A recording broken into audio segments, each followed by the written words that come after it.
2, 3, 4, 5, 6, 7, 8. Bonjour à tous, bienvenue dans Car Update. Aujourd'hui, depuis notre studio, la dernière création de Singer, une Bentley qui ne craint ni la neige ni la boue, les essais hivernaux de la prochaine Jaguar et sur notre plateau, la nouvelle Kia K4. Vous êtes sur Car Update, 8 sujets en 8 minutes et c'est parti. Il y a du sport chez Nissan, le constructeur entend d'ailleurs le faire savoir. Il créait récemment la surprise au Tokyo Auto Salon 2026 avec l'Aura Nismo RS, une compacte radicale qui flirte avec le concept car. Sous ses airs de super-héros bodybuildé, elle élargie, aérodynamique agressive et énorme prise d'air, elle embarque une technologie hybride e-Power. Avec un 3 cylindres 1,5 litre de 142 chevaux en guise de générateur et 2 moteurs électriques pour entraîner les roues, 200 chevaux à l'avant, 135 à l'arrière. Cela nous donne une transmission intégrale e-Force avec vectorisation du couple pour un comportement très affûté en virage. Cette japonaise ne sera commercialisée dans un premier temps que sur son marché domestique. Les poignées de porte rétractables, c'est fini, en Chine du moins. Sur le premier marché automobile au monde, les autorités ont décidé d'interdire les poignées de porte dites affleurantes. Ces poignées qui disparaissent dans les portières pour améliorer le bilan aérodynamique des voitures et par là réduire leur consommation. Sont visées les poignées rétractables électroniquement, jugées dangereuses et pas seulement en Chine. L'ADAC, le très sérieux organisme de sécurité allemand, aurait déjà rendu un avis négatif sur cette technologie, accusé de retarder les opérations de secours en cas d'accident. Pour l'heure, cette interdiction ne concerne que la Chine, mais compte tenu de l'importance de son marché pour l'ensemble des constructeurs, on peut parier sur la disparition progressive de ces fameuses poignées. Singer a encore frappé.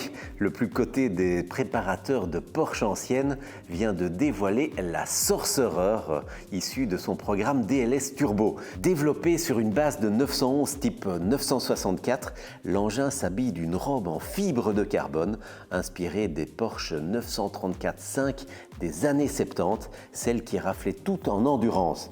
Et le moins que l'on puisse dire, c'est que cette Sorcerer ne fait pas dans la dentelle. Spoiler avant et aile élargie béante, aileron XXL largement déporté vers l'arrière.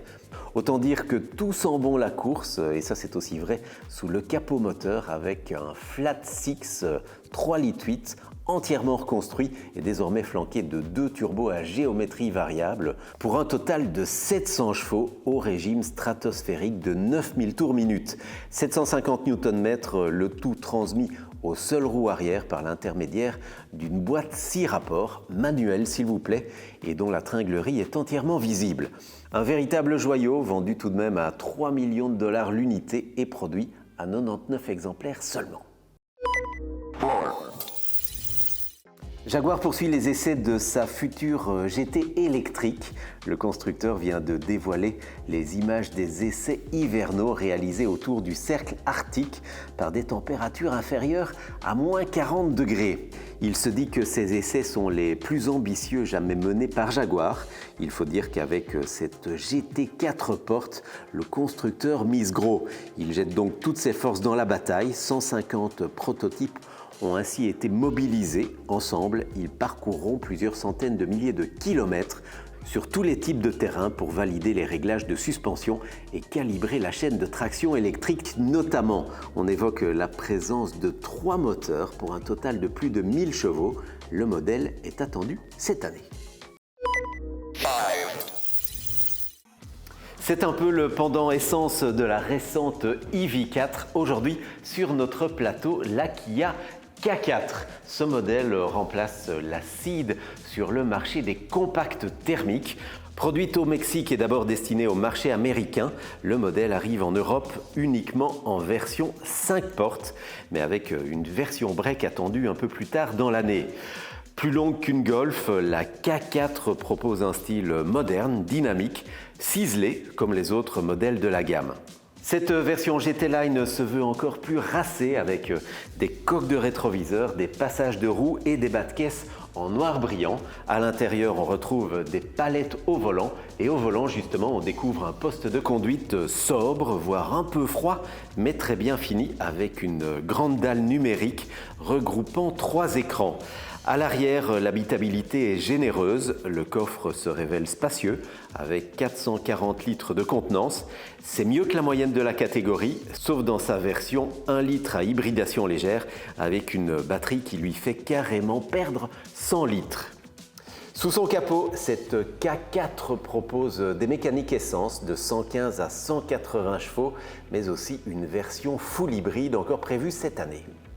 Les réglages du châssis ont été adaptés au goût européen avec à la clé un excellent compromis confort tenue de route. Une voiture bien née donc et qui a le bon goût de faire payer ses services à des prix ultra compétitifs des 27 590 €.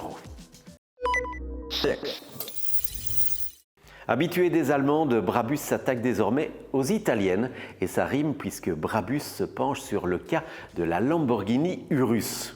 La Urus SE voit sa puissance passer à 900 chevaux, 1050 Nm grâce à une optimisation poussée de son V8 hybride rechargeable. 2 versions exclusives sont proposées, Brabus 900 Mint et Brabus 900 Super Black.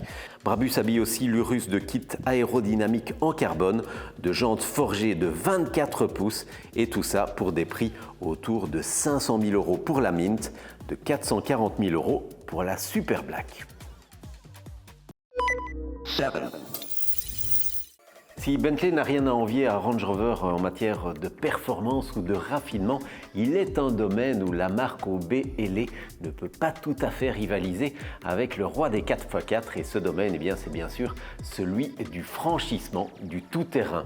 Mais ça, c'était avant la Bentayga X-Concept, un improbable baroudeur présenté récemment à la Fat Ice Race en Autriche.